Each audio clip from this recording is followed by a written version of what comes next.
Hey guys, hi, Anthony Nitz here. Hey, you know what? I get this question all the time when I take a listing.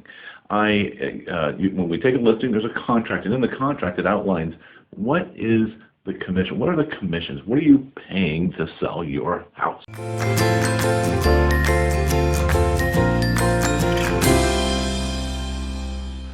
And I like to kind of clarify that because a lot of people think that whatever's in the contract is only for the listing agent, and then in addition to that, that they have to pay the buyer's agent. But it kind of works like this. This is a really super simple version of it, but this is your house. It's selling it for $500,000, and let's say the listing contract is 6%.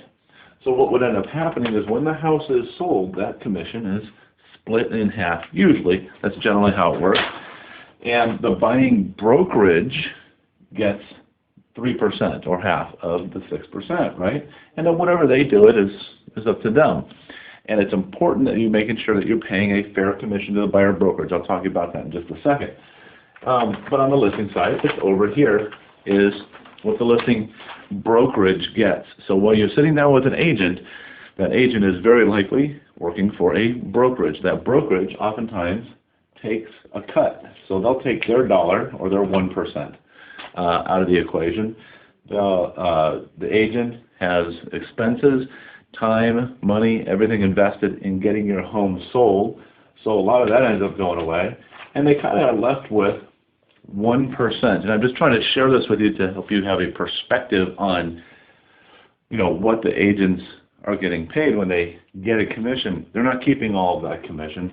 So the agent will take this, and then here comes the good old Uncle Sam, and they'll take away a chunk of that for taxes, and now they get to play catch up on their bills and work hard to make the best use of that money. So that's kind of how it works. There is no additional commission for the buyer's brokerage. It is only for the listing brokerage makes the arrangement, and through a cooperative arrangement, the commissions are split. So something to understand about the real estate industry is it's really a unique sales industry. We are in a cooperative/competitive industry. Let me explain. If I worked, for example, for a copier company, I was a salesperson for a copier company, and I went to big company XYZ, and I'm sitting there, and I'm working for copier company number 1, and then sitting next to me is copier company number 2. Only one of us is getting the deal. Only one of us is getting paid because we're going to make a sale. It's either me or him, and that's in a purely competitive environment. And so we have to, in that situation, where we're sitting there thinking, boy, how can I make myself stand out better, stronger, more valuable than this person sitting next to me? Only one person wins. In real estate, it's a little bit different, though, because yes, while every agent is competing to get their own clients, we still have to work with our competition. Because let's say I take a listing, I put it in the multiple listing service. The reason why we offer a portion of the commission to the buyer's agent is just because statistically, the buyer's agent is going to bring the buyer to your house. So if you understand what the job of the listing agent is, it makes a whole lot more sense. And the job of the listing agent is to market your house. Just because they have a listing doesn't mean that they're going to bring a buyer. Matter of fact, it's going to be very infrequent that the listing agent actually produces the buyer as well. Just do some numbers with me. In our local association, just our local association, the one that I belong to, and there happens to be 3 different ones in Orange County, California, there are somewhere in the neighborhood of, I think, about 16,000 active agents. So now, me as an agent, let's say I'm working with 20, prospective buyers at any given time. The odds of one of those 20 buyers being the one who are interested in your house is pretty darn slim.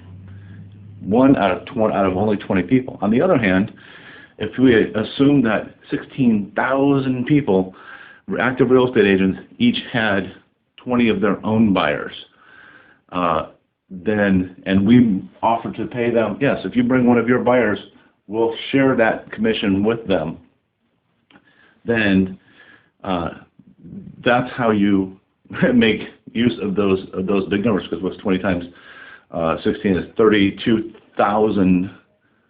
No, 320. I don't know. Do the math. 1,600 times 20, 3,200 or 32,000. I'm sorry. Yeah. Okay. Anyways, so now I'm exposing the property to 32,000 potential buyers versus just the 20 that I have. Not very effective, right? So, anyways, just want to help you understand a little bit about how the commissions work. I know people have questions about that all the time.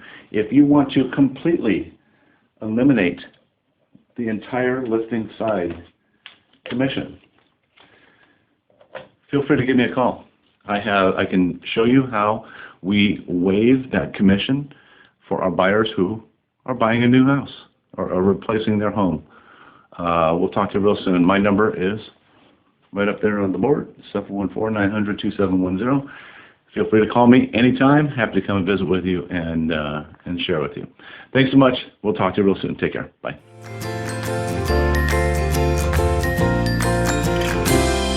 Whose idea was it to get pink paper? I hope you don't get in trouble for photocopying money. I think that's called counterfeiting.